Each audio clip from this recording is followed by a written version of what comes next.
ಸರಿಗಮಪಕ್ಕೆ ಹೋದ, ಫೇಮಸ್ ಆದ, ಅವಾಗ ಒಂಚೂರು ನಿಮ್ಮ ಆರ್ಥಿಕ ಸುಧಾರಣೆ ಆಯಿತು. ಈಗ ಬಿಗ್ ಬಾಸಿಗೆ ಬಂದಿದೆ, ಇನ್ನಷ್ಟು ನಿಮ್ಗೆ ಆರ್ಥಿಕವಾಗಿ ಹೆಲ್ಪ್ ಆಗಿದೆ, ಜೊತೆಗೆ ಫೇಮಸ್ ಆಗಿದ್ರಿ. ಇವಾಗ ನಿಮ್ಮ ಮಗನ ಬಗ್ಗೆ ಎಷ್ಟು ಖುಷಿ ಅಂತ? ನಮಗೆ ನನ್ನ ಮಗನ ಸಲುವಾಗಿ ಭಾಳ ಖುಷಿ, ಭಾಳ ಹೆಮ್ಮೆ ಪಡಾಕತ್ತೀವಿ ರೀ, ಭಾಳ ಹರಸ್ ಬಿಡಾಕತ್ತೀವಿ ನನ್ನ ಮಗನ ಸಲುವಾಗಿ. ಒಳ್ಳೇದಾಗಲಿ ಅಂತೇಳಿ ನಾವು ಎಲ್ಲರಿಗೂ ಅಂದ್ಕೊಂತ ಯಾರು ಬಂದರೂ ಬರ್ರಿಯಪ್ಪ ಕೂತ್ಕೋರಿ ಅಂದ್ಕೊಂತ ನಾವು ಭಾಳ ಖುಷಿ ಪಡ್ಯಾಕತ್ತೀವಿ ರೀ. ಈಗ 5.5 ಕೋಟಿ ಕನ್ನಡಿಗರದು ಒಂದೇ ಆಸೆ ಏನಂದ್ರೆ ಮುಂದೆ ಎಲ್ಲ ಒಳ್ಳೇದಾಗಿದೆ. ಈಗ ಹನುಮಂತನ ಮದುವೆ ಯಾವಾಗ ಆಗುತ್ತೆ ಅನ್ನುವಂಥದ್ದು ಚರ್ಚೆ ಮಾಡಿದ್ವಿ.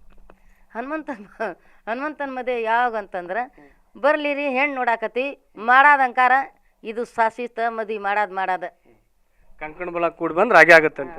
ಹಾಗೆ ಆಕೈತ್ರಿ ಅದು. ಅವನೊಬ್ಬನ ಹೌದಾನ. ಸುದೀಪ್ ಅವ್ರಿಗೆ ಒಂದು ಮಾತು ಕೊಟ್ಟು ಬಂದಿರಿ ನೀವು, ನಾವು ಮಾಡ್ತೀವಿ, ವಿನ್ನರ್ ಆದ್ಮೇಲೆ ನಾವು ಮಾಡ್ತೀವಿ ಅಂತೇಳಿ. ಈಗೇನು ಸಿದ್ಧತೆ ಏನಾರ ತಯಾರಿ ನಡೆಸಿದೆ?